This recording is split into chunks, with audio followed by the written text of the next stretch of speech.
Everyone, good morning, welcome to my new blog. तो सुबह के ना अभी ना 7:30 बज रहे हैं और बच्चों की ना स्कूल की छुट्टी पड़ गई है। तो छुट्टी होने के बाद में टाइम टेबल तो बिल्कुल ही चेंज हो गया। वो भी नॉर्मल वाला छुट्टी नहीं है, वो लोग समझो कि वीकेशन जो होता है ना, ठंडी वाली गर्मी वाली ना, उसी तरह का अभी कई लोगों को छुट्टी हो गया है। क्योंकि एग्ज़ाम ही वो लोग का बच्चों को ना 22 को ख़त्म हो गया था और अभी वो लोग का स्कूल खुलेगा 7 अप्रैल को। तो आयुष के पापा ना पहले उठ गए थे, उसके बाद में चाय बैठा दिए थे, मैं फ्रेश होके आई और उसके बाद में हम बैठ के बातें कर रहे हैं। क्योंकि कल जो है ना मैच मैंने देखा था, तो रात को लेट तक सो के मतलब रात को लेट तक जगी हुई थी देखने के लिए। तो वही सुबह में हम लोग डिस्कस कर रहे हैं कौन कैसा मारा है नहीं मारा है। तो बस बैठ के यहाँ पे थोड़ी देर हमने बात की है, 15-20 मिनट हम लोग। उसके बाद मैं आ गई बच्चों को जगाने। तो आयुष के ना बाजू में बहुत ही दर्द हो रहा था, रात भर ये दर्द के मारे परेशान होता, दोनों पाँखुर होता ना उसमें। और एक लंगी मेरे ख्याल से सो गया, पता नहीं क्या रीज़न है। उठाने आए तो ये लोग उठे नहीं और आयुष को पापा को जल्दी जाना है, तो मैं इन लोग को छोड़ दी सोने के लिए। चलो कोई नहीं, सो जाओ। संडे के दिन तो जल्दी उठा दिया था। और ये जो ब्लॉग है ना वो मंडे का है। तो यहाँ पे ना रात को हमने राजमा और रोटी बनाए थे। तो राजमा जो है ना बचा हुआ है, तो इसको मैं गर्म करके और कुकर से मैंने कटोरा में डाल दिया है। दोबारा मैं चाय चढ़ा दी हूँ, चाय बना लेती हूँ। और उसके बाद में आयुष के पापा के लिए सिर्फ मैं 4 रोटी बनाऊँगी, क्योंकि वो चावल नहीं खाएँगे। बच्चों ने बोला कि मम्मी हम चावल खाएँगे। मैंने उनसे पूछ लिया वो लोग से, तो वो लोग बोले कि हम चावल खाएँगे। तो आयुष के पापा नहावा लिए, उसके बाद में अपना खीरा उरा छीलेंगे और हमारी बातें ऐसी चलती रहती है। तो इनके लिए 4 गो रोटी बना दूंगी और साथ में मैंने चाय भी चढ़ा दिया है। उन्होंने कहा कि चाय मैं भी पीऊँगा, तो आधा कप उनको भी दे दूंगी। तो पहले चाय पी लेंगे, उसके बाद में खाना खाएंगे। तो मैंने 4 रोटी बना लिया। और किचन जो है ना मेरा बिल्कुल आज गंदा नहीं हुआ, क्योंकि रात को मैंने राजमा बनाया था तो बहुत अच्छे से मैंने क्लीन कर लिया था पूरा किचन, गैस वैस से लेकर स्लैब तक सब। लेकिन हाँ, हल्का फुल्का तो हाथ मारूंगी ही, लेकिन ज़्यादा मेहनत नहीं लगा आज किचन साफ़ करने में। तो यहाँ मैंने रोटी बना ली, एक छोटी सी लोई लास्ट में मैं डाल दी हूँ और चाय को मैं छान लेती हूँ। बच्चे भी आराम से सो रहे हैं। आयु तो रात भर वो सोया नहीं, रात को मैं अपने पास उसको बुला के उसको दबाई हाथों को उसका। तो सुबह मैंने सोचा कि चलो सो जाओ, तो मैं उठाने गई तो और आयुष को मैं बोली कि ठीक है तू सो जा। श्रेया को उठाने गई तो कह रही मम्मी मैं भी तो जगी हुई थी भैया के साथ, मतलब उसको जगह चेंज करवाया मैंने कि उधर चले जा पापा के पास। तो उसकी नींद खुल गई, तो थोड़ा देर जगी होगी, तो बस उसको सोने का बहाना चाहिए और क्या। तो यहाँ पे आयुष के पापा को खाना दे दी मैं और चाय भी दे दी। यहाँ पे मैं ना गैस वैस को ना हल्का फुल्का साफ़ करूँगी, मतलब हल्का हाथ मारी, क्योंकि बिल्कुल गैस गंदा नहीं है। जो हमने रोटी वोटी बनाया तो जो है ना बर्तन फैल जाता है ना, तो बस उसी की वजह से मैंने यहाँ पे इसको साफ़ कर दिया है। और बाद में चावल सिर्फ बना दूँगी। तो यहाँ पे जो है ना किचन का स्लैब भी मैंने अच्छा से क्लीन कर दिया है। आयुष का पापा खाना वाना खा लिए, अब वो अपना तैयार हो रहे हैं। तो वो तैयार हो रहे हैं, जब तक जो है ना बेसिक जो है ना डस्टिंग वस्टिंग या सोफा पर सेट करना वो मैं कर दूँगी और वो अपना उधर तैयार हो रहे हैं। अभी बच्चे तो सोए हुए, तो एकदम शांति सा माहौल हो रखा है। उठने के बाद में जो होता है ना, श्रेया का तो कंटिन्यू चलता है, कंटिन्यू भज भज चलता रहता है। तो यहाँ पे जब तक वो पहन में रहे, तो मैंने सोचा कि ऊपर जो है ना टेबल वेबल पोंछ दूँगी और क्या बोलते हैं पानी पे अब जो है ना वो सबको पोंछ दूँगी। और वीडियो मुझे ना एडिटिंग करना है पूरा ही, क्योंकि मैंने रात को बिल्कुल वीडियो एडिट नहीं किया था, क्योंकि शाम से मैं मैच देखने के लिए बैठ गई थी CSK का। तो मुझे एडिटिंग का काम भी पूरा ही कम्प्लीटली करना है, तो वो मुझे ना जल्दी काम अभी कम्प्लीट करना है। तो यहाँ पर मैं उठाने आ गई, तो उठ ही नहीं रही थी, पर हाँ अभी मैं उसको उठा दूँगी। आज उठ ना, उठ जा तो बेटा, उठ जा। वो ये सो को दूध पियो, बर्तन तो नहीं धोए, काम ना करे, मोटर चलाओ। हम यहाँ कैसे आ गए? ये क्या हुआ? ये क्या हुआ? भोर कर लिया। Good morning. तो फाइनली ये लोग उठ गए और श्रेया की तरफ से प्यारा सा गुड मॉर्निंग आप सभी को। तो दोनों गए अपना फ्रेश होके आ गए और दूध तो मैं पहले चढ़ा दी थी गर्म होने के लिए, और इन लोग को दूध दे दूँगी और पियेंगे और ढेर सारी बातें यहाँ पे हम लोग करेंगे। छोटे की ले बाकी एग्जाम बोलने वाली थी, मैं बोली नहीं, क्यों? एग्जाम रिजल्ट कब है? 29 को होगा। डेट क्या है?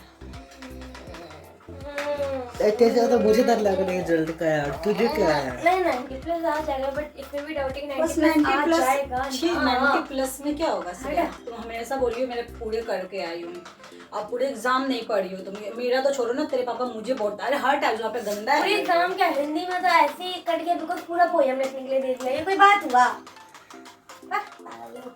दिमाग में होता नहीं है। तुम्हारे पास तो नहीं है क्या? क्योंकि जान चाहिए इतना पोयम यार, इसको पोयम की गई नहीं, गलती किसकी थी? तो जैसे जैसे रिजल्ट का डेट नज़दीक आ रहा है, श्रेया को डर हो रहा है। वैसे तो पूरा कॉन्फिडेंट थी कि हाँ मैं टॉप 3 में मम्मी इस बार आ जाऊंगी। हमेशा 4-5 में रह जाती थी और हमेशा इसका यही होता है कि मैंने तो इतने बार पढ़ा है, मुझे सारा मेरा तैयार है एग्ज़ाम में, क्या पढ़ूँ ये वो करती रहती है।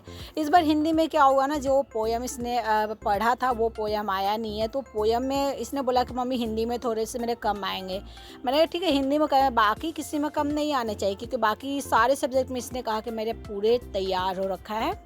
तो वही बोल भी रही थी कि मम्मी प्लीज़ सबके सामने मुझे डांटिएगा मत, मुझे मारिएगा मत। और देखिए इसका बिस्तर करने का तरीका, मैं वीडियो एडिट की तब पता चला कि ये बिस्तर का गंदगी ना बिस्तर पे ही झाड़ती है। उसके बाद में बिस्तर कर दी। फिर मैंने इससे बोला कि तू कौन सा बिस्तर करिए बहन, चादर को बाहर झाड़ना है ना, बेड के नीचे इधर साइड में, तुम बिस्तर पे ही बिस्तर को झाड़ दियो। मैंने दोबारा ऐसे बिस्तर नहीं करना है।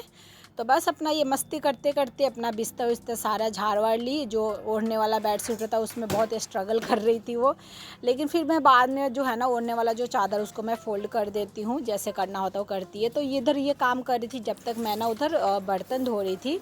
तो कहीं एक ही जगह का क्लिप ले पाऊँगी ना, दोनों नहीं ले पाऊँगी ना, क्योंकि इंतज़ार मेरे को टाइम करना नहीं था। बोली ना कि वीडियो एडिट करना है, तो उधर वो काम कर रही थी तो मैं इधर बर्तन धो ली। तो मेरे को लगता है कि श्रेया का थोड़ा सा ज़्यादा इंटरेस्टिंग लगता है क्लिप, तो मैंने कहा चलो तुम्हारा वीडियो ऑन कर देती हूँ। तो उधर वो काम कर रही थी, मैं इधर बर्तन धो रही थी। बर्तन धोने के बाद में बेसिन को अच्छे से मैंने क्लीन कर लिया, सारी चीज़ों को धो लिया, हाथ से पहले पानी मारी, वाइपर मारी, और उसके बाद मैं प्रॉपर में पोंछ दूँगी। बेसिन दिन में तो एक बार मैं बहुत अच्छा से क्लीन कर देती हूँ, किचन में हल्का फुल्का कर लूँ, लेकिन बेसिन को प्रॉपर में मतलब क्लीन कर देती हूँ। और किचन का क्या है ना कि रात को या शाम को जब भी गंदा ज़्यादा मेरे को लगता है तो मैं साफ़ कर देती हूँ। और किचन का साफ़ करने का वैसा कुछ देख, मैंने सिर्फ हल्का हाथ मारा है। और ये जो है ना अंगूर थोड़े से बचे हुए हैं, थोड़े से दाग लगे हुए जो श्रेया नहीं खा रही थी, मैं रख दी हूँ किचन में ताकि मेरे को नज़र पड़े और मैं खा लूँ। गोड़ पोछने को बाहर झाड़ दी हूँ। और क्या है ना कि अब बच्चों का तो एग्ज़ाम ख़त्म हो गया है, कुछ पढ़ना वढ़ना है नहीं, राइटिंग लिखने के लिए कह रही हूँ तो इन लोग लिख नहीं रहे हैं। और मैं भी थोड़ा सा वो कर दी कि ठीक है छोड़ो, 2-4 दिन तुम लोग आराम कर लो, रेस्ट कर लो, जब बुक खरीदा जाएगा तो फिर वो हो ही जाएगा, रोज़ कंटिन्यू पढ़ना पड़ेगा। तो ये लोग को अभी मोबाइल टीवी में दूंगी नहीं, 1 बजे के बाद ही दूंगी या 12 बजे। लेकिन श्रेया मांग रही मम्मी प्लीज़ आज दे दो ना, आज दे दो ना। पर हाँ बहुत ज़्यादा बोर हो रही है लोग, क्योंकि करने के लिए कुछ काम है नहीं। अब हम लोग का क्या है ना कि हम लोग का तो काम करने में टाइम निकल जाता है तो हमें पता नहीं चलता, लेकिन बच्चों का क्या होता है ना, स्कूल जब एग्ज़ाम चलता रहता है इतना पढ़ना लिखना होता है ये लोग को कि और लोग को टाइम पता ही नहीं चलता। घर पे भी तुरंत 12-1 बज जाता है, ये लोग को पता नहीं चलता। लेकिन सुबह से लोग को कुछ करना ही नहीं है। श्रेया एक बिस्तर की और आयुष का तो वो भी काम नहीं था। तो आयुष का क्या है ना, वो घूमता रहता है टहलता, लेकिन श्रेया का घूमना टहलना है नहीं, वो बस मेरा दिमाग चाटती रहती है, बच्चा मेरे से ही बातें करती रहती है। लेकिन उसके भचर में क्या होता है ना कि मेरा भी टाइम थोड़ा ना उसके बाद तो सुनने में लग जाता है। यहाँ पे कह रही मम्मा मोबाइल दे दो ना, मैंने कहा नहीं दूंगी, मोबाइल तो बिल्कुल नहीं दूंगी। तो बस यहाँ पे मैं थोड़ा सा इसको पुचका रही कि बेटा इतना भी मोबाइल यूज़ करोगी दोपहर में भी रात में भी तो आँख में दर्द हो जाएंगे, सर में दर्द हो जाएंगे। और मैं हमेशा बोलती हूँ कि तुम लोग को बहुत पढ़ना, बहुत आगे बढ़ना है, तो आँखों को संभाल के रखो। तो पता है छुट्टी पड़ता है ना स्कूल का, तो सबसे ज़्यादा हेडेक यही होता है कि बच्चों को मोबाइल टीवी से कैसे मैं दूर रखूँ, क्योंकि ये लोग को कुछ करना होता नहीं है। पहले वाला समय रहा नहीं कि बच्चे बाहर जाके खेले, तो ये बहुत बड़ा टास्क हो जाता है हम गार्जियन के लिए, हम खास करके माँ के लिए, मेरे लिए तो बहुत बड़ा टास्क हो जाता है बच्चों को मोबाइल से दूर रखने के लिए। यार बहुत ज़्यादा मेरे को परेशानी होती है, काम छोड़ के उन लोग के साथ मैं बैठती हूँ थोड़ा देर की, ताकि वो लोग मोबाइल ना यूज़ करें, कुछ गप्पे वप्पे लगा लेते हैं। तो दिन में मुझे इसी तरह जब तक छुट्टी रहेंगे उस तरह मेरे को करना पड़ता है। और मैं सारे घर में पोछा लगा ली हूँ और बालकनी से निकाल के, और बालकनी में ही आज इसको धो धा दूँगी और बालकनी को भी साफ़ कर दूँगी। लेकिन बालकनी वाला मैंने क्लिप नहीं लिया है। और उसके बाद में मैं नहाने चली गई थी, और नहा धोआ के आके जो बेसिक जो है ना मॉइस्चराइज़र मैं लगाती हूँ, गर्मी हो चाहे ठंडी लगाती हूँ। और ठंडी में क्वांटिटी बढ़ा देती हूँ, गर्मी में थोड़ा सा कम लगाती हूँ। और एक ही क्रीम है जो मैं डे नाइट दोनों में लगाती हूँ, पर बहुत ही अच्छा परफेक्ट है वो क्रीम। और सिंदूर लगा लेते, उसके बाद में खाना वाना खाएंगे। तो मेरा ब्लॉग आप लोग को अच्छा लगता हो तो प्लीज़ लाइक ज़रूर कीजिएगा, कमेंट कीजिए, शेयर कीजिए और मेरे चैनल को सब्सक्राइब कीजिए। आप लोग के लाइक कमेंट से ना हमें बहुत ज़्यादा मोटिवेशन मिलता है। मतलब एक किसी अनजान लोगों का कमेंट या लाइक आता है तो बहुत ही ज़्यादा खुशी मिलता है, लगता है कि शायद कुछ सही कर रहे हैं। तो प्लीज़ अगर आप लोग को अच्छा लगता हो तो एक लाइक करने में कुछ भी नहीं जाता यार, प्लीज़ लाइक ज़रूर कर दीजिए अगर अच्छा लगता हो तो। अगर अच्छा ना लगता हो तो कोई बात नहीं, लेकिन हाँ अच्छा लगे तो लाइक करने कमेंट करने में कुछ भी नहीं जाता है। तो यहाँ पे मैं खाना निकाल ली और हम तीनों साथ में ही खाएंगे। तो अभी टाइम ज़्यादा नहीं हुआ, शायद 11 साढ़े 11 बज रहे होंगे और यहाँ पे हम लोग खाना खाने के लिए बैठ गए हैं। तो मैं ना झाड़ू पोछा लगा रही थी, उससे समय चावल बैठा दी थी बनने के लिए और आयुष को बोल दी थी। तो आयुष ना खीरा वीरा काट लिया था और प्याज छील दिया था, प्याज मैं काटी थी। उसके बाद में हमने खाना वाना खा लिया और टेबल को मैं 3 बार इसको पोंछ दी हूँ। अब तो खाना वाना खाएंगे तो बच्चे कटोरा में लेके खाएंगे और ट्यूशन पढ़ने के लिए मैंने पोंछ दिया। तो आज से ट्यूशन भी स्टार्ट हो जाएगा। देखिए क्या ये लोग पढ़ते, बुक वुक तभी खरीदाया नहीं है।